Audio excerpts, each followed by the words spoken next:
เจ้าดังสามประการอันมีพระพุทธพระธรรม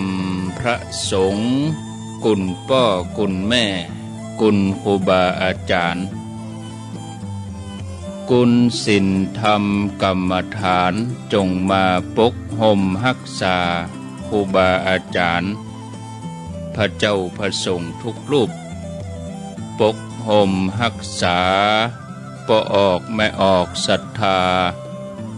ตั้นสาธุชนคนดีผู้สนใจใฝ่ในธรรมทุกท่านขอถวายความเคารพแสดงความนับถือพระมหาเถระพระเถรานุเถระเจ้าคณะพระสังฆาธิการครูบาอาจารย์เจ้าที่เปิดวิทยุฟัง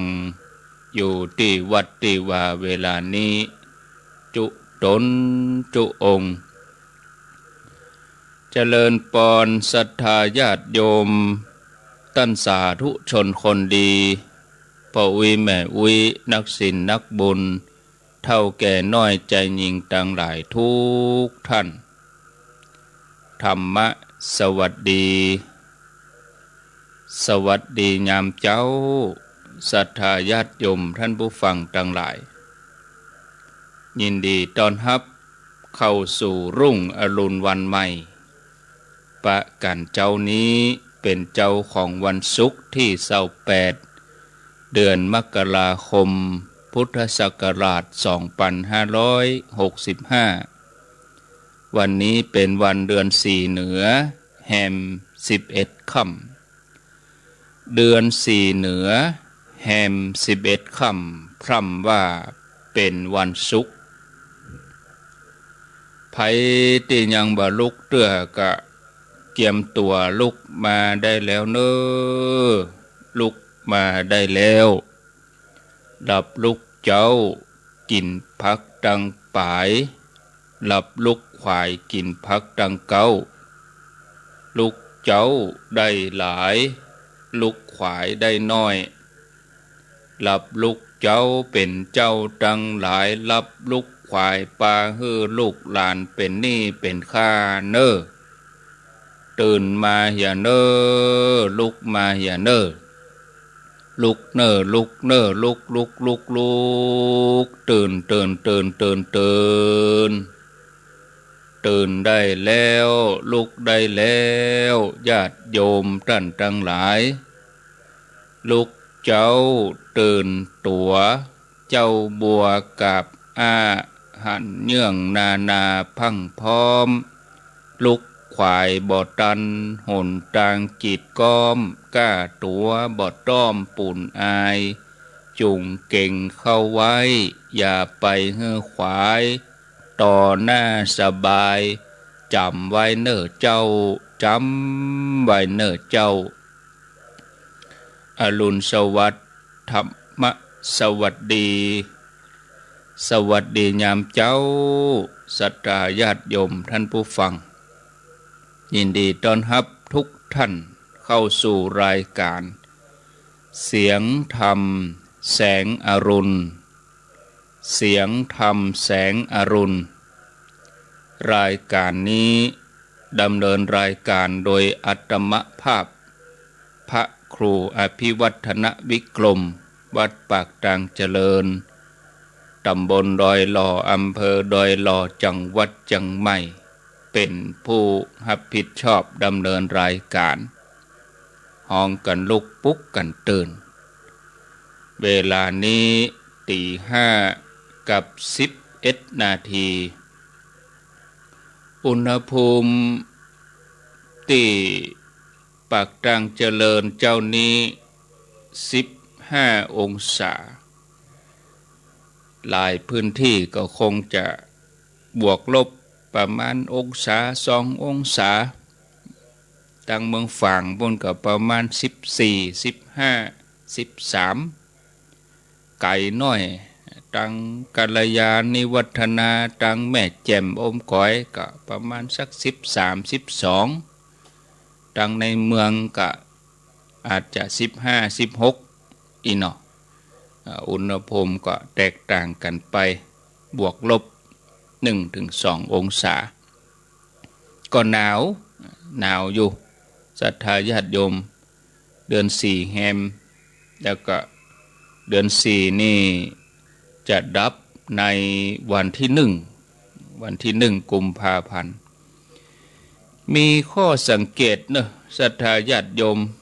ยมดูปฏิทินเดือนกุมภาพันธ์กับเดือนมีนาคมนี่ตรงกันอย่างใดทั้งที่เป็นคนละเดือนวันที่เป็นวันการวันที่กุมภานะแล้ววันที่มีนาก็เป็นวันการไล่ไปวันที่2วันพุธวันที่3วันพฤหัสตรงกันหมดเลย ตรงกันหมดแล้วก็วันเสาร์ที่5เสาร์5เป็นเสาร์5ก็มีอยู่2วันก็คือเสาร์5เดือนกุมภาพันธ์แล้วก็เสาร์5เดือนมีนาคมนี่แล้วก็วันที่12เป็นวันเสาร์19เป็นวันเสาร์26เป็นวันเสาร์เดือนกุมภาแล้วก็วันเสาร์12วันเสาร์12เสาร์19เสาร์26ก็ตรงกันนี่เดือนกุมภาปี65กับเดือนมีนาปี65นี่วันที่ก็ตรงกันเนาะวันก็ตรงกันเว้นแต่ว่าคนละเดือนต่ออันเนี่ยก็ลองดูเนอะญาติโยมเดือนกุมภากับเดือนมีนาคมนี่นะวันนี้ก็ยังเป็นวันศุกร์สุดสัปดาห์เป็นสัปดาห์สุดท้ายปลายเดือนมกราคมแล้วก็เป็นเดือนแรกของปี2565ศรัทธาญาติโยมท่านผู้ฟังรายการที่ญาติโยมได้ฟังจบไปแล้วเมื่อตะกี้นี้ก็เป็นรายการสัพเพเหระปกิณกะใกล้แจ้งดำเนินรายการโดยท่านพระชัยวัฒน์นาคเสโนหรือว่าตุลุงยองวัดพระธาตุดอยน้อยท่านได้รับผิดชอบตั้งแต่ตี 3จนถึงเวลาตี 5ในวันพฤหัสบดีวันศุกร์แล้วก็วันเสาร์ก็ว่าในวันอาทิตย์วันอาทิตย์นี่ก็จะได้นิมนต์ท่านได้จัดรายการแถมวันเนื่องจากว่าอาตมาภาพมีภารกิจในวันอาทิตย์ที่30ก็จะนิมนต์ตุลุงยองหรือว่าท่านชัยวัฒน์ได้ดำเนินรายการแทนแถมวันในวันอาทิตย์ตี 3ถึงตี 5แล้วก็ตี 5ก็เป็นท่านพระครูวรธรรมนาถ6 โมงก็เป็นท่านอาจารย์วรรณชัยอันนั้นก็ไปตามนั้นนะศรัทธาญาติโยมท่านทั้งหลายมาปะกันแล้วบังเฮอได้ขาดแคลวเสียเวลาวันนี้จะฮือหัวข้อธรรมะยามเจ้านี้ว่าภัยลิขิตชีวิตเฮาสัพพะทานังธรรมะทานังชินาติการฮือธรรมะเป็นตาลชนะการฮือทั้งปวงกัมมุนาวัตติโลโกสัตว์โลกย่อมเป็นไปตามกรรมจะฮือหัวข้อในที่นี้ว่าภัยลิขิตชีวิตเฮาก็คงจะพอดีกับเวลาแล้วชั่วโมงที่2ก็ก้อยมาเล่าเรื่องชาดกวันนี้อยู่ด้วยกันถึง7 โมง6 โมงก็อาตมาก็จะยังทำหน้าที่อยู่ตามปกติแล้ว6 โมงเป็นต้นไปวันศุกร์นี่จะเป็นหลวงพ่อพระครูปฏิภาณธรรมทินวัดพระธาตุม่อนจอมพอแต่ว่าเจ้านี้หลวงพ่อเปิ้นติดธุระตุลุงดอยติดธุระบ่สะดวกในการที่จะจัดรายการถ้ามานั่งจัดรายการก็เป็นกังวลเนาะเพราะว่างานมีตั้งหน้าเดินทางตัวอย่างตัวก็นั่งจัดรายการก็ชั่วโมงนี่ก็ บางทีก็ถ้าเรามีการเราก็ได้งานจัดนักแต่ถ้าว่าบ่ได้ไปที่ไหนนั่งจัดรายการมันก็ฆ่าเวลาตัวเก่าได้เหมือนกันอย่างเราตื่นเจ้ามาอย่างเงี้ยมาจ้างไปที่ไหนมานั่งจัดรายการ2 ชั่วโมงเพื่อจบออกรายการก็จับกวดขี้โคพอดีเจ้งพอดีออกกำลังญาติโยมเองก็เหมือนเดียวกันฟังรายการจบก็จับพอดีลุกหนึ่งเข้าบางท่านก็อาจจะกำลังเตรียมตั๋วที่จะเดินทางบางท่านก็ลุกมาตั้งแต่เจ้าแล้วหนึ่งเข้าแล้วบ่จ้างเนี่ยจะได้จะลุกไปก็มืดอยู่ก็เลยอยู่เป็นกู้กันนี่เปิดวิทยุฟังเวลามาเจ้านี่มันจับประเดี๋ยเพราะว่าญาติโยมบ่ต้องไปทำงานอะไรอย่างดูต่างฟังเต็มที่งานอย่างอื่นก็ขวายมาแถมน้อยก็ก้อยฟังในวันที่ท้องฟ้าแจ่มใสบ่มีเมฆหมอกเฮาพิจารณาพอกู้สิ่งก็น่าดูเจริญตาเจริญใจเฮาพอไปรอบๆตัวเฮานี่แสงแดดก็เรืองรองกระจายต้นไม้ใบหญ้าก็เขียวชอุ่มนกนานาชนิดนานาพันธุ์ก็ส่งเสียงร้องเจ้ยเจ้านกทั้งหลายก็บินทลาไปมาเพื่อหาอาหารในยามเจ้าบรรดาผีเสื้อหลากหลายสายพันธุ์บินว่อนอยู่เหนือดอกไม้ที่กำลังแย้มบานในสายตาของคนทั้งหลายในโลกธรรมชาติล้วนเป็นสิ่งที่น่ารื่นรมในสายตาของผู้ที่ปฏิบัติเข้าถึงธรรมที่เปิ้นมีสติพิจารณาดังองค์พระสัมมาสัมพุทธเจ้าแล้วก็อรหันต์เจ้าทั้งหลายที่เปิ้นเจริญหอยตามรอยพระบาทเปิ้นบ่ได้หันว่าเป็นสิ่งที่น่ารื่นรมทุกสิ่งทุกอย่างล้วนแต่บ่มีอันหยังคงที่มีตัวกฎไตรลักษณ์เป็นตัวกำหนดว่าทุกสิ่งอย่างนั้นเกิดขึ้นแล้วบ่มีความยั่งยืนเกิดขึ้นแล้วตั้งอยู่ในที่สุดก็จะต้องดับไปวันเวลาผ่านไปผ่านแล้วผ่านเล่าแล้วก็ผ่านเลยไปวันเดือนปีผ่านไปจากวันเป็นคืนจากกลางคืนก็มาเป็นสัปดาห์จากสัปดาห์ก็เป็นเดือนอย่างเดือนมกราคมเนี่ยญาติโยมก็ผ่านจากวันหนึ่งที่เฮานับหนึ่งกันมา1 มกราเนี่ยแล้วก็มาวันที่2 3 4วันที่28ที่มีวันที่28นี้ได้ก็เพราะว่าเฮามีวันที่1นับหนึ่งกันมาจนถึงวันนี้วันที่28ต้นไม้ใบหญ้าก็ที่เขียวชอุ่มได้น้ำฝนผ่านฤดูฝนมาแถมบะกี้วันประมาณเกิงเดือนเข้าสู่เดือน5เดือน6ก็จะแล้งสังเกตญาติโยมเวลาเฮาเดินทางไปต่างจังหวัดหรือแม้กระทั่งบ้านเฮาก็เหมือนกันใบไม้จะเริ่มเปลี่ยนสีจากสีเขียวก็จะเป็นสีเหลืองจากนั้นก็จะต้องแห้งเหี่ยวร่วงหล่นกันไปบรรดานกก็ดีแม่เพิงแมงผู้ผีเสื้อล้วนแต่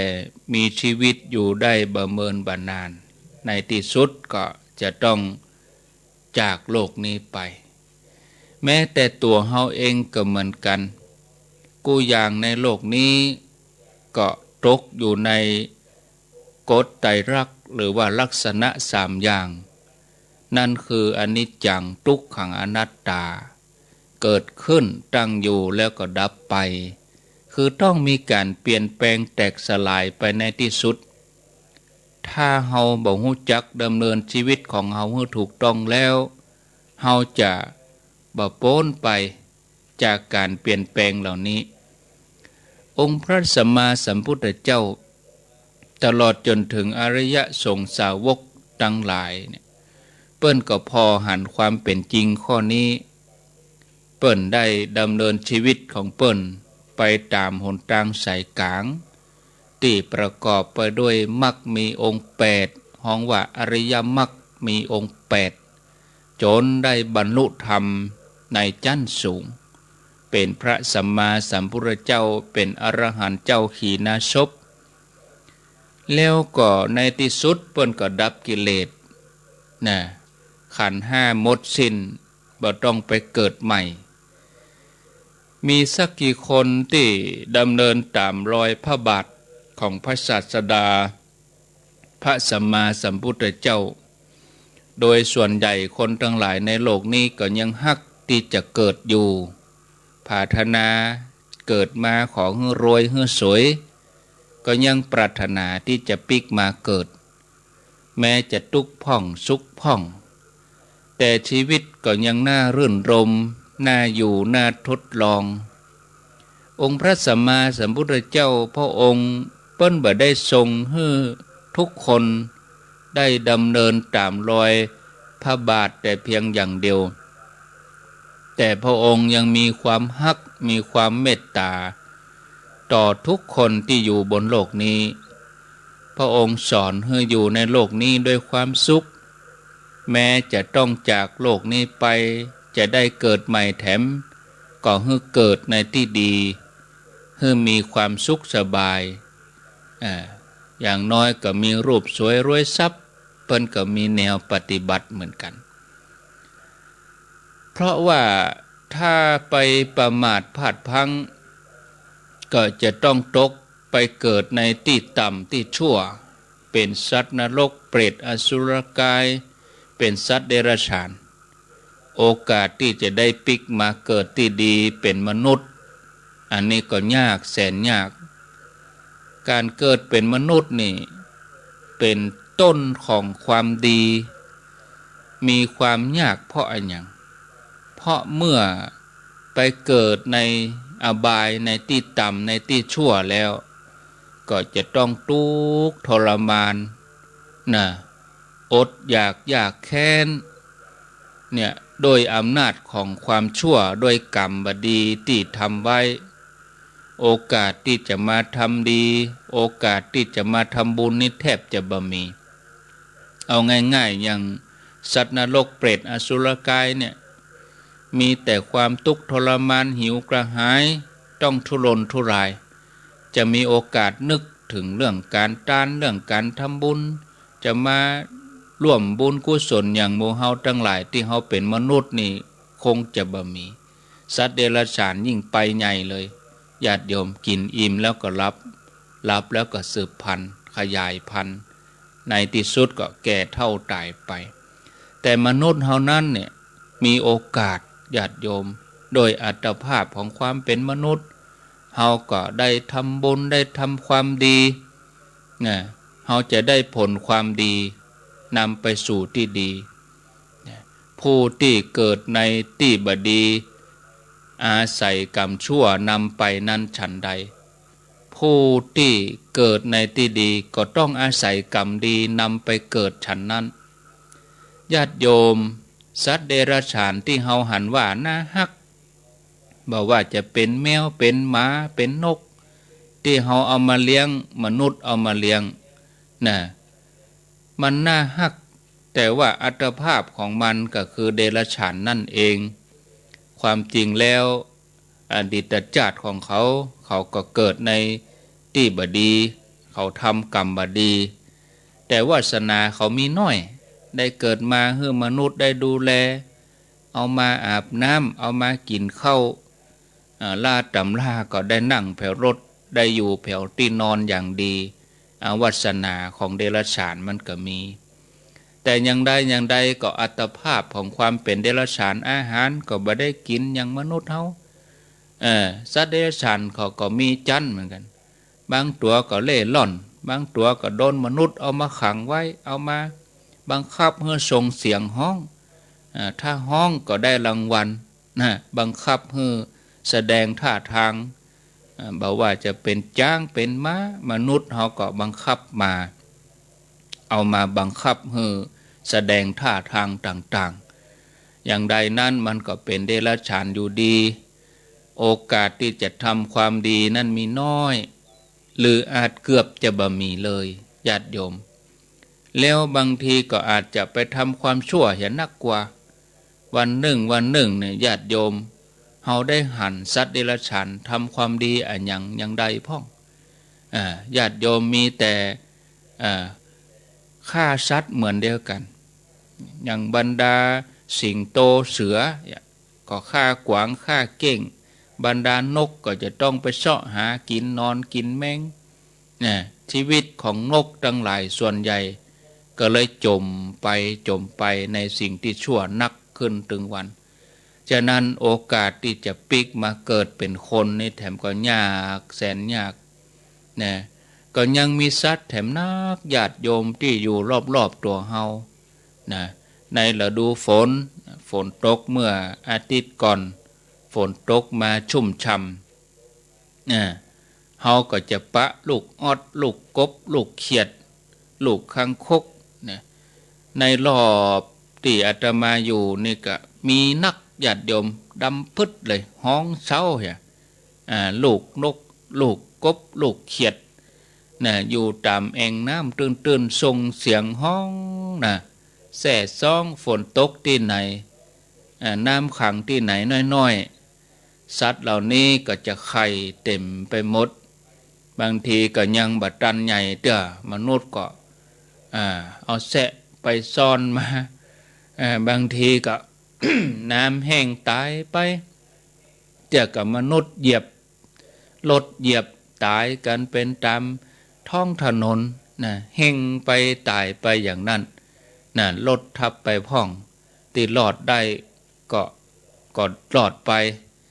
ที่บ่รอดก็แห้งตายไปแดดเผาเนี่ยก็หมดไปชีวิตหนึ่งบ่มีโอกาสได้ทำความดีอันอย่างเลยเฮาก็พอไปใกล้ๆตัวเฮาแถมบรรดาสุนัขหมาแมวแม้จะได้รับการเลี้ยงดูอย่างดีมีอาหารสมบูรณ์ก็เป็นอาหารเป็นเม็ดเถียเนาะมีอุดมสมบูรณ์ก็อันนั้นก็เพราะด้วยบุญเก่าที่ตัวแมวหมาได้เคยทำไว้มนุษย์เอามากึมาหอมเอามาดมเอามาใส่เสื้อเอามานอนตัวแต่บุญใหม่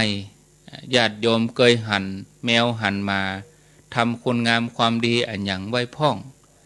มีแต่ประจบประแจงเจ้านายฮือฮักเปื่อปากเปื่อท้องเปื่อป้องกันตัวเองบ่ให้เกิดอันตรายยามใดที่เจ้านายเอาอาหารให้กินถ้าบ่ฮักกันก็ริษยาพยาบาทคบหัวกันทำลายหัวกันเนี่ยชีวิตนกชีวิตหนู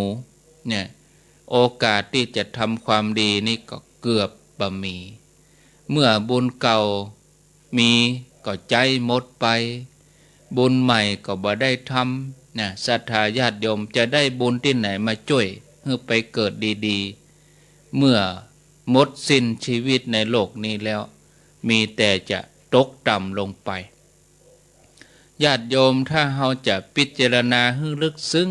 ไปกว่านั้นจะหันว่าลำพังแต่การเกิดเป็นสัตว์เดรัจฉานก็น่าอินดูน่าสงสารอยู่แล้วไปบ่พอซ้ำยังมีคนใจห้ายเบียดเบียนไล่บุบไล่ตีเอามาทรมานก็ยากลำบากขึ้นไปอันนี้เป็นเพียงชีวิตของสัตว์ทั้งหลายที่เฮาพอหันได้ส่วนที่เฮาพอบาหันก็มีนักมากมายโดยเฉพาะสัตว์นรกเปรตอสุรกาย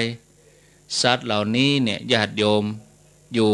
เหลื่อมมิติอยู่ต่างภพต่างภูมิกับเฮายิ่งลำบากทุกข์ยากยิ่งกว่าสัตว์ที่เฮาหันหลายแสนเท่า เป็นที่น่าอินดูน่าสงสารญาติโยมท่านทั้งหลายเคยกึดกันพ่องก็ว่าอันยังที่ทำให้ไปเกิดเป็นสัตว์เดรัจฉานอันยังทำให้มาเกิดเป็นมนุษย์อันยังยะให้ไปเกิดเป็นเทวดาไปเกิดในที่ดีเพราะอันยังสัตว์เลยมีนักมากมายจนนับบัดถ้วนแม้เทวดาแล้วก็มนุษย์ก็มีนักมากมายหลายอย่างหลายพวกมนุษย์เฮายังมีหลายพวกหลายวรรณะเนาะคนสูงคนต่ำคนดำคนขาวคนแขกคนฝรั่งคนจีนมนุษย์เฮายังมีหลากหลายกะมนุษย์เฮาที่เฮาหันด้วยตาเนื้อแล้วก็สัตว์เดรัจฉานแถมเนาะสัตว์สี่ตีนสองตีนสัตว์บะมีตีนสัตว์เลื้อยคลานสัตว์ปีกสัตว์บกสัตว์น้ำมีหนักมากมายสัตว์อื่นที่เป็นสัตว์นรกที่เป็นเปรตอสุรกายก็มีมากมายนับบ่ถ้วนญาติโยมสัตว์ในโลกนี้จะมีอยู่นะเฮาก็บ่ฮู้จะนับอย่างใดเนี่ยศรัทธาญาติโยมนะสัตว์ในโลกนี้จะมีอย่างเดียวบ่ได้มนุษย์และเทวดาก็น่าจะมีตึงคนดีตึงคนบ่ดีนะมีแต่คนชั่วอย่างเดียวก็บ่ได้มีแต่คนดีอย่างเดียวไปหมดก็บ่ได้มันก็ผสมกันนะศรัทธาญาติโยมก็ตอบไปว่ามันคงเป็นบ่ได้จะดีไปหมดก็เป็นไปบ่ได้จะชั่วไปหมดก็เป็นไปบ่ได้อันนี้เพราะอันหยังญาติโยมเพราะว่าสัตว์ทั้งหลายทุกชนิดมีกรรมเป็นเผ่าพันธุ์มีกรรมเป็นกำเนิดคือกรรมการกระทำนั้นแตกต่างกันอย่างเฮาทั้งหลายเมื่อเจ้าเนี่ยกรรมของเฮาก็สร้างมาต่างกันเฮามาฟังธรรมะเฮาก็เป็นกรรมดีตื่นเจ้าขึ้นมาเฮามาไหว้พระสวดมนต์เฮามาใส่บาตรทำบุญก็เป็นกรรมดีของเฮาแต่หมู่บรรดามิจฉาชีพหมู่โจรทั้งหลายก็สร้างกรรมของเขาไปเสาะลักขัวไปชกชิงวิ่งราวของเปิ้นมาได้พอข่าวแต่ว่าคนเขามันสร้างกรรมต่อกันเนาะญาติโยมคนหนึ่งกล้าขายเป็นแม่ค้าออนไลน์ขายครัวโดยความสามารถตัวเองโอ้ญาติโยมแต่ทำไมเปิ้นออกข่าวกันตึงวันยังอย่างบัดชะล่าชะเหลวใจโดนมิจฉาชีพจุเอาไปล้านป่ายให้โง่เอาหมายจับมาออกดังลายจะไปเจือเนอะถ้าเปิ้นจะยับเปิ้นถึงมาต่ำถึงปากประตูบ้านเนี่ยบางทีเขาฉลาดในการค้าขายแต่บัดเฉลียวใจนะโดนหมู่18มงกุฎจุโทรมาปลอมเป็นตำรวจแต่ว่าก็ตำรวจปลอมไปตรวจตำรวจแต่ตรวจไปตรวจมาตำรวจปลอมโดนตำรวจแต่ยับนั่นตัดผมก็ทรงเดียวแต่งตัวก็ดูเหมือนตำรวจเกิดหัวเปิ้นเกิดไปเกินมาขอตรวจไปตรวจมาอันนั้นซ้ำเป็นตำรวจตัวจริงตัวปลอมไปเจอตัวจริงโดนตัวจริงตรวจสอบตัวปลอมเลยโดนจับนานอย่างอี้ก็คงจะไปจุถ้าคนเฮาเจ้าบ้านบ่ฮู้นี่คงจะโดนจุหลายลายเนี่ยญาติโยมบางที18มงกุฎนี่เขาแนบเนียนนะพอแม่ก้าขายครัวตะวานี่อินดูนะให้โง่หิหามาโอ้กว่าจะมีเงินล้านเอาใส่ในบัญชี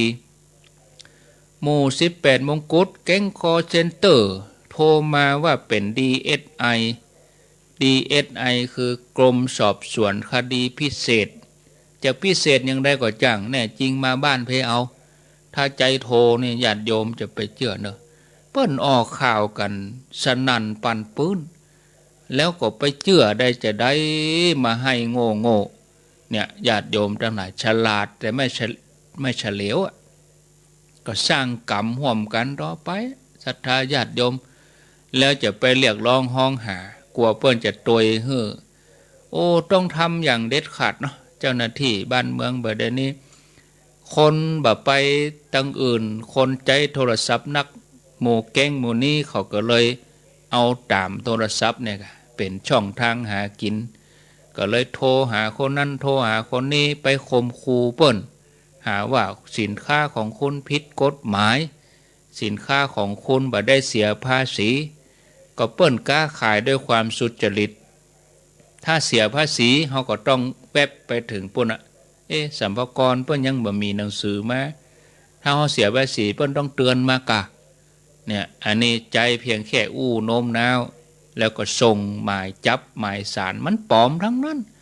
ถ้าเปิ้นจะยับแต่นะเปิ้นไปปล่อยมาถึงขนาดนี้เปิ้นก็ไปถึงหน้าบ้านเปิ้นก็ใจตำรวจท้องถิ่นมาอันนี้ยังเบาหู้ DSI ความหมายเขายังบ่ฮู้คนเฒ่าเขาก็เหมือนกันเนอะเวลามีเบอร์แปลกๆโทรมานี่จะไปเชื่อมันเป็นแก๊งคอเซ็นเตอร์ยังเป็นคอเซ็นเตอร์ก็คือหมู่ที่โทรมาจุนั่นนะบางทีจื่อเฮาถูกมดนามสกุลเฮาบ้านเลขที่เฮาฮู้แผ่วลูกเต้าเฮาอยู่ไหนถ้าเฮาบัดเฉลียวใจบัดฉลาดใจเห็นน้อยถ้าเขาว่าลูกเฮาก็คือโทรไปหาลูกเฮาก็เดียวกันเนอะลูกอีป่ออยู่ไกลลูกอีแม่อยู่ไกลปุ้นจะมู่สาก็เบาลูกอีป่อเป็นตำรวจ ก็ได้จะโทรให้ลูกอีป่อตรวจสอบกำกันนี่ตึมมาซ้ำว่ายังอันไปเลยนะเขายังจุเฮาดูเดี๋ยวก่อนเนอะถ้าเขาอู้ไทยก็อู้ไทยไปนะเดี๋ยวนะลูกของฉันเป็นตำรวจนะเดี๋ยวคุณเอาชื่อมาชื่ออะไรยศอะไรอยู่สภ.อะไรหน่วยงานไหนเดี๋ยวฉันจะให้ลูกฉันตรวจดูอันนี้มันดึงหนีเลยละปะโทแหมซ้ำมาต้องไปอู้ยาวยิ่งเฮาอู้เขายาวเขาก็บันทึกข้อมูลเฮาไปติ๊กแล้วเขาก็จะหู้ตำแหน่งเพราะโทรศัพท์บัดเดี๋ยวนี้มันมี GPS อยู่ในตัวเฮาอยู่ที่ไหนเนี่ยเขาค้นกำเดียวตัวเฮามีไหนโทรศัพท์เฮามีไหนเฮาอู้เมินนะเขาก็โน้มน้าวเฮาอู้เขาเมินอู้เขาตรวจกำเดียวเขาอยู่ว่าเขาก็ฮู้ว่าเฮาอยู่บ้านหลังใดนะอันตรายเนอะหมู่คนเฒ่านะที่บ่ได้อยู่กับลูกกับหลานเนี่ยโอ้อันตรายฟังแล้วก็พิจารณานะแต่ก่อนนี่ไปโจกเบอร์แต่หมู่สวนหอมแต่หมู่สวนลำไยเนาะบัดเดี๋ยวนี้โควิดมาก็คนจะมารวมกันเก็บลำไยก็บ่เคยมีเมื่อแล้วนี่อัลวาดแก๊งจกเบอร์เปิ่นไปจกเบอร์ได้ของมานี่หรอของมาก็มูลค่าบ่ได้ก็ต้องเปิ่นจ่ายบางทีของนั่นมีค่า800คนเท่าเพราะความอยากได้แล้วก็นึกว่าตัวเองโจกดีจกเบอร์ได้หม้อหุงข้าวเอาไปเอามาได้จ่ายปันป๋ายไปถึงบ้านไปอวดให้ลูกก็มาตรวจไปตรวจมาโอ้หม้อหุงข้าวหม้อต้มยี่ห้อนี้มัน500ตัวอันไหนแม่800บ่ถึงแล้วไอ้แม่เสี่ยงตัวใดปันป๋ายนานญาติโยมทั้งหลายเสียรู้ไปเลยบัดเดี๋ยวนี้บ่ไปแล้วบ่ไปตามบ้านแล้วบางทีก็มาในรูปแบบของการส่งสินค้าโทรมาว่าเฮาสั่งสินค้าบ่ได้สั่งรู้จบข่าวไปเลยปัดปฏิเสธไปเลยเฮาไม่ได้สั่งเฮาก็ฮู้ตัวเฮาเองถ้าเขามาเกิดกิ่งว่าคนนั้นส่งมาฮื้ออีนะแล้วเฮาก็ต้องพอด้วยไผส่งมาบัดไปนับเปิดประตูเตื้อบ่กองเขากดกิ่งหน้าปากประตูเข้าใจล็อกไว้ก่อนเอ้าไผส่งมาหาพอเบอร์โทรคนส่งก็หมอเฮาก็พอบางทีมันจะมีมันอ้างบ่ได้คนส่งนั่นเป็นไผเฮาก็พอตรวจสอบดีๆเอาไปเอามามาอินดูที่หมู่ส่งครัวที่เปิ้นทำงานสุจริตก็จะต้องมาโดนมองแง่หำมะอินดูแต่หมู่ที่เปิ้นทำค้าขายดีๆเปิ้นส่งครัวหาเจ้ากินค่ำเนี่ยกับถูกคนอื่นมองแง่ให้ไปก็เพราะกลุ่มมิจฉาชีพเอาอาชีพนี้ไปแอบอ้างเนี่ยศรัทธาญาติโยมเนาะ โอไปเรื่องกรรมเฮามีกรรมแตกต่างกันไปมีกรรมเป็นกำเนิดมีกรรมเป็นเผ่าพันธุ์เกิดเป็นสัตว์ก็เพราะกรรมเกิดเป็นมนุษย์ก็เพราะกรรมสัตว์กับมนุษย์ตลอดจนถึงเทวดาก็มีนักมากมายหลายชนิดก็เพราะกรรมคือการกระทำของตัวเองบ่ใจไผทำผู้อื่นทำนะสัตว์ทั้งหลายในโลกนี้ก็เลยเป็นไปตามกรรมมีกรรมเป็นเผ่าพันธุ์มีกรรมเป็นกำเนิดกรรมจำแนกฮือดีฮือประณีตฮือเลวต่างกันญาติโยมทุกท่านบ่มีภัยอยากถูกเบียดเบียนบ่มีภัยอยากถูกฆ่าถูกขโมยบ่มีภัยใจฮือถูกผู้อื่นได้ล่วงเกินบ่มีภัยอยากได้ยินคนที่มาพูดปดมดเท็จใส่เฮาบ่มีไผอยากได้ยินกรรมหยาบกรรมเสียดสีบ่มีไผอยากขาดสติเป็นคนเลอะเลือนแต่ว่าทำอย่างใดเนี่ยเฮาถึงบ่ได้ประสบกับสิ่งที่บ่น่าพอใจเหล่านั้นมันก็บ่ยากนะองค์พระสัมมาสัมพุทธเจ้าพระองค์ทรงตรัสสอนไว้ว่าเมื่อเฮาบ่อยากถูกเบียดเบียนชีวิตเฮาก็อย่าเบียดเบียนชีวิตสัตว์อื่นนะบ่ใจฮื้อผู้อื่นฆ่าแทนเฮาโดยนะบ่ใจฮื้อไผนะบ่จ้างวานไผนะเฮาบ่อยากถูกลักขโมยเฮาก็บ่ควรไปลักขโมยหยิบฉวยของเปิ้นที่เปิ้นมีเจ้าของที่เจ้าของเปิ้นบ่ได้ฮื้อเปิ้นบ่ได้อนุญาตเนาะแล้วก็เฮาก็บ่ใจให้คนอื่นไปหยิบฉวยไปลักขโมยแทนเฮาตัวนะถ้าเฮาบ่อยากให้ผู้อื่นได้ล่วงเกินในสามีภรรยาของเฮาก็บ่ดีไปล่วงเกินสามีภรรยาคนอื่นกรรมเวรมันจะส่ายกันมานะเฮาบ่อยากจะได้ยินกรรมเท็จกรรมหยาบเฮาก็บ่ดีไปเท็จไปหยาบนะเฮาควรจะอู้ความจริงกรรมอ่อนหวานเฮาบ่อยากจะเป็นคนเลื่อนลอยขาดสติเฮาก็บ่ดีไปดื่มสุรายาเมาไปเสพสิ่งเสพติดของมึนเมาตรงกันข้ามกูคนก็อยากรวยอยากสวยมีรูปสวยผิวพรรณงดงามมีคนเคารพยกย่องนับถือเชื่อฟังมีคนปรนนิบัติช่วยเหลือกิจการต่างๆกูคนอยากจะมีสติปัญญาดีเฉลียวฉลาดปัญหาอยู่ที่เฮาว่าเฮาจะได้สิ่งที่ต้องการก่อที่น่าพอใจก่อสิ่งเหล่านั้นมาจากไหนก็ตอบว่าบ่ยากเหมือนกันบ่ยากเหมือนกันเป็นอย่างใดพ่อง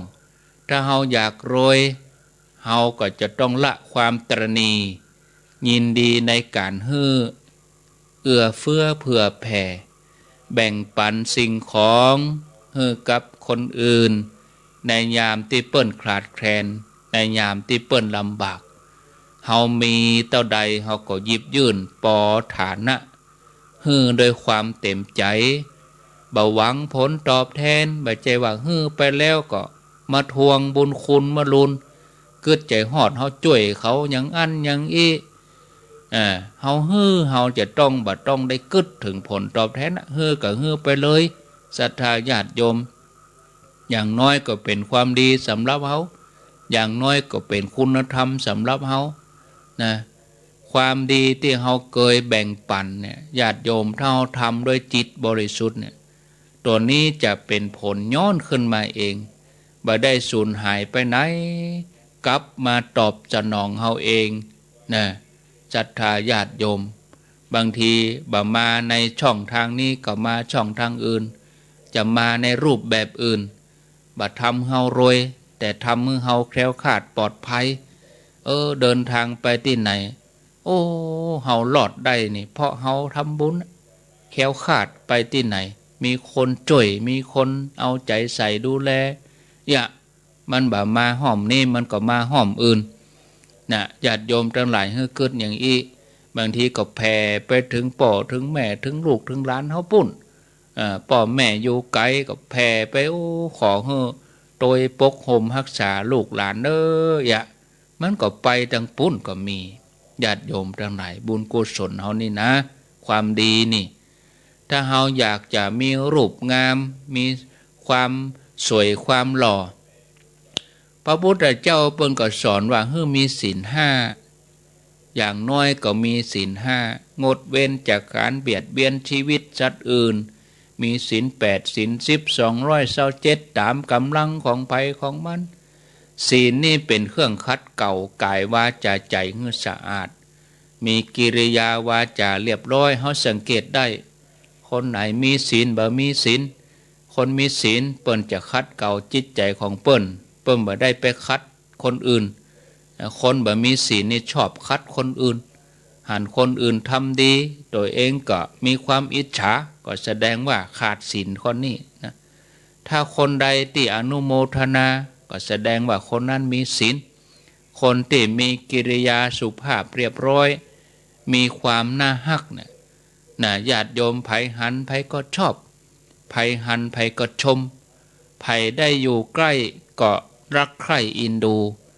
คนมีศีลนี่หน้าตาอิ่มเอิบนะญาติโยมผิวพรรณผ่องใส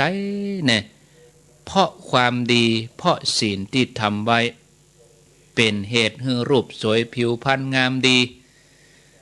เฮาอยากให้คนอื่นเคารพยกย่องให้คนอื่นนอบน้อมเชื่อฟัง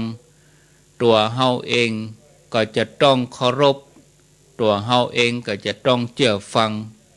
คนที่เฮาควรเชื่อฟังนะศรัทธาญาติโยมอันนี้ต้องมีความเข้าใจว่าเชื่อฟังคนที่ควรเชื่อฟัง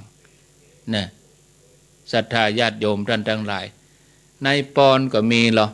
เนี่ยอภิวาทนะสีลิสะนิจังอุตตาปจายโนจัตตาโลธรรมาวัฏันติอายุวันโนสุขังปรังเนี่ย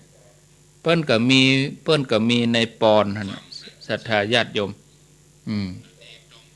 ศรัทธาทั้งหลายก็มีมาตลอดเฮาก็ควรจะมีความอ่อนน้อมเคารพเชื่อฟังเนาะญาติโยมอย่างเฮาเคารพเชื่อฟังในคำสอนพระพุทธน้อมนำพระธรรมเคารพพระสงฆ์พ่อแม่ครูบาอาจารย์ตลอดจนถึงผู้ที่สูงกว่าเฮาด้วยชาติตระกูลด้วยความรู้ด้วยวัยถ้าเฮามีความเคารพนอบนบยกย่องอย่างนี้บ่ดูหมิ่นกันเฮาก็จะได้รับผลนั้นมาเฮาต้องการให้ไผ ช่วยเหลือกิจการของเฮาอยู่ที่ไหนไผก็ช่วยเหลือเฮาก็ต้องมีน้ำใจกับคนอื่นก่อนเฮาต้องอาสาช่วยเหลือกิจการงานของคนอื่นในกิจการงานอันนี้หมายถึงกิจการงานในทางจอบในทางสุจริตนะไม่ใช่ไปช่วยกันทำบดีนะต้องช่วยกันทำดีนะกิจการงานที่ทุจริตคิดบดีอันนั้นบัดถ้าไปช่วยนะเฮาเคยช่วยเหลือกิจการผู้อื่นด้วยความเต็มใจเพื่อคุณธรรมเพื่อความดีของเฮาอย่างใดเฮาเองก็จะได้รับผลของการช่วยเหลือจากผู้อื่นฉะนั้นญาติโยมเนาะเฮาอยากจะมีสติปัญญาที่เฉลียวฉลาดเฮาก็จะต้องหมั่นเข้าหาครูบาอาจารย์หมั่นอาบน้ำฟังธรรมเหมือนญาติโยมเขาทำอยู่เนี่ยตั้งแต่สถานีเปิดขึ้นมาย่ำได้มื่นตาก็ได้บุญหัวย่ำออกจากสุดก็ได้ฟังธรรมแล้วเนี่ยแทบบ่ต้องได้อ่านหนังสืออันอย่างครูบาอาจารย์เปิ้นคัดสรรมาฮื้อเนี่ยเฮาก็มันเข้าหาสมาคมกับนักปราชญ์ผู้รู้มันฟังธรรมคำสอนของท่านมีองค์พระสัมมาสัมพุทธเจ้าเป็นต้นเฮาฟังแล้วเฮาก็เอาพิจารณาใคร่ครวญมีสติพิจารณาด้วยความเฉลียวฉลาดด้วยสติปัญญาบ่ใช่ว่าอันยังก็จะไปเชื่อเหี่ยมดบ่ได้ไตรตรองพิจารณา ฉะนั้นญาติโยมเมื่อเฮาต้องการอย่างใดเฮาควรจะทำเหตุให้ดี เหตุดีผลดีปลูกบะม่วงได้บะม่วงปลูกลำไยได้ลำไยปลูกผักกาดได้ผักกาดบ่ใช่ว่าปลูกละปลูกขว้างปลูกแล้วต้องใจใส่หดน้ำดูแลถ้าทำเหตุชั่วผลก็ชั่วนะในทางพุทธศาสนาเป็นว่าบุคคลหว่านพืชอย่างใดย่อมได้ผลอย่างนั้นหว่านเข้าก็ได้เข้านะเฮาย่อมได้เม็ดเข้าเฮาทำกรรมดีเฮาก็ได้รับผลดีทำกรรมชั่วก็ได้รับผลชั่วดังพระดำรัสขององค์พระสัมมาสัมพุทธเจ้าที่พระองค์ทรงตรัสไว้เหมือนกันมันเป็นความจริงญาติโยมความจริงที่มีตลอดบ่เปลี่ยนแปลงจากกี่ร้อยกี่พันปีบ่มีสิ่งใดมามีอำนาจเหนือกรรมเนี่ยจะมาเปลี่ยนแปลงอย่างใดสัตว์ทั้งหลายเกิดมาด้วยกันคือญาติโยมมีเหมือนกันนะคือการกระทำของเขาเองทั้งสิ้นเกิดมาแล้วก็มีชีวิตอยู่ด้วยกรรมรับผลของกรรมเก่าพ่องสร้างใหม่พ่องตัวอันเก่าเขาก็ต้องสร้างไปตัวอันใหม่ก็เป็นเหตุให้เกิดผลต่อไป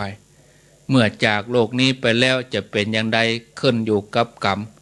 บ่ใจขึ้นอยู่ที่พรหมลิขิตไผจะมาวิคิดชีวิตเฮาก็ตัวเฮาเองเทพบุตรเทวดาไผจะดลบันดาลเฮาได้นอกจากตัวเฮาสร้างขึ้นเองเฮาได้สะสมเอาไว้ใครลิขิตชีวิตเราถ้าบ่ใจเราเองถ้าบ่ใจตัวเฮาเองญาติโยมทั้งหลายรวมความว่าเฮาบ่มีวันเจตจะหนีกรรมไปป้นนอกเสียจากว่าเมื่อเฮาได้ทำลายเหตุที่จะทำเมื่อเฮาเกิดอย่างไปด้วยการทางตามเส้นทางสายกลางเมื่อนั้นเฮาจะต้องบ่ได้รับผลกรรมใดๆแถมเลยนะเฮาจะเป็นผู้ที่พ้นจากกรรมทั้งหมดดังเช่นอริยสงฆ์สาวกทั้งหลายที่เปิ้นพ้นมาแล้วญาติโยมตามปกตินั้นคนเฮาบ่มีไผเลยที่เคยทำแต่ดีหรือทำแต่ชั่วอย่างเดียวทุกคนล้วนแต่เคยทำดีทำชั่วผสมกันไปทั้งสิ้นบางคนเคยทำดีมานักทำชั่วน้อยบางคนทำความดีน้อยแต่ทำความชั่วนักแล้วก็บ่ได้ทำกันแต่เฉพาะจาดนี้จาดเดียวต่ออันแต่หากได้เคยทำมาในจาดเก่าที่เคยเกิดมาแล้วนับบ่ถ้วนญาติโยมทั้งหลายโดยเหตุนี้คนเฮาก็เลยต่างกันหน้าตาก็ต่างกันนะการเกิดก็ต่างกันนะแล้วก็ไปเกิดในถิ่นต่างกันครอบครัวต่างกันนิสัยใจคอต่างกันตามกำลังบุญกำลังบาปที่เคยทำไว้บางคนเกิดในตระกูลสูงไปเกิดในถิ่นที่เจริญรูปสวยรวยทรัพย์มีคนเคารพนับถือมีสติปัญญาเฉลียวฉลาดบางคนเกิดในตระกูลต่ำเกิดในถิ่นฐานที่ห่างไกลความเจริญอยากจนขาดคนนับถือขาดสติปัญญาเมื่อเกิดมาแล้วก็ควรจะสร้างกรรมดีไว้ให้นักเนี่ยศรัทธาญาติโยมกรรมเดียวในชั่วโมงที่2ก็ก้อยมาว่าต่อพอเวลาตอนนี้ข้างแถม5 นาทีก็ลองฟังญาติโยมพอเป็นนาทีทองกำเดียว104เปิ้นจะตัดสัญญาณ104นี่ก็ฟังหลวงพ่อพระครูวิสิทธิ์ศิลาพรส่วนเครือข่ายขึ้นสีขาวก็อยู่กับอาตมาไปแถม1 ชั่วโมงกำเดียว6 โมงก็ต่อกันไปถึง7 โมงตอนนี้ญาติโยมไผฟังอยู่ฟังแล้วเป็นอย่างใดจะได้ชั่วโมงแล้วอู้กันมานี่โทรมาที่หมายเลข0998366322อ้าวโทรมาแจ้งผลการรับฟังอู้จาสนทนาได้เนอจะโทรมาสนทนาอู้จาอย่างใดก็ขอเจริญพรโทรเข้ามาแจ้งผลการรับฟังอยู่ไกลอยู่ใกล้ที่ไหนตั้งใดเขียนเบอร์โทรไว้เหียก่อนแล้วก็กดเข้ามา ที่หมายเลข0998366322รับสายแรกก่อนเนาะโทรจากที่ไหนอันนี้จากยังว่าเป้าเจ้าบ้านห้องหลอกห้องนอดหลังบ้านเหนือวัดเนี่ยเจ้าเหนือวัดห้องนอดเวียงป่าเป้าอนุโมทนาเอาละคนน้อยเนาะเวลาเหลือน้อยแจ้งพื้นที่ก็ปะเจริญปนไว้จ่าเจ้าโทรจากดังใดเมืองฝางโมทนาเจ้าฟังธรรมะเดี๋ยวก็ฟังต่อแฮมเนอร์เดี๋ยวฟังต่อแฮมยาวบ่ได้แม่ขอสุมาเนอะเจริญปนจะเป็นต้องตัดบทเวลาเหลือ2 นาทีเจริญปนห้อมต่อเมืองดีอนุโมทนา0998366322ยังเว้ยเนอะได้หลายหน่อยเวลาเหลือน้อยเจริญปนแม่จันปางยิ้วอนุโมทนาเดี๋ยวฟังต่อเอาเฮือหมู่ที่เหลือเวลาเดียวเนี่ยหมู่ที่เหลือแห่ม6 โมงก่อนโทษเถอะเจริญปนฟังจากเสประการเจ้าโมทนาอันนี้ที่เปิ้นเหลือชั่วโมงเดียวคือเมืองฝั่งกับฝ่ายหินที่เหลือแห่มชั่วโมงบ่ต้องโทรเอาไปโทรกันชั่วโมงหลังหมู่ที่มีแห่มชั่วโมงหลังน่ะอันนี้คือหมู่ที่เปิ้นมีชั่วโมงเดียวเดี๋ยวเปิ้นจะตัดสัญญาณแล้วอย่าเจริญปนไหว้พระเจ้าด้วยลุงอันนี้ไผน้องใบเตยน้องใบเตยเดนนี่อยู่ลี่ก็ว่าอยู่ล่องเครือขวาวอยู่บ้านห้วยน้ำดิบเจ้าลูกเจ้าเหมือนกันเนาะเจ้าอยู่ดีมีสุขเนอะลูกเนอะเจ้าน้องใบเตยนี่ปุ่นเปิ้นไปโดยนางแก้วมาแล้วฟังได้เมื่อ3 ขวบแล้วนี่เอาละลาไปก่อนศรัทธาทั้งหลายเฮ้ยเนอะลาที่ฝ่ายหินแล้วก็ลาที่เมืองฝางเดี๋ยวไปฟังกันต่อหมู่เวียงเป่าเป่าหมู่เมืองลีหมู่เมืองน่านหมู่พะเยาหมู่แม่แจ่มหมู่วัดจันทร์หมู่ดอยหล่อหมู่สันปะทองจำตองฟังต่อกันลาไปก่อนอายุวันโนสุข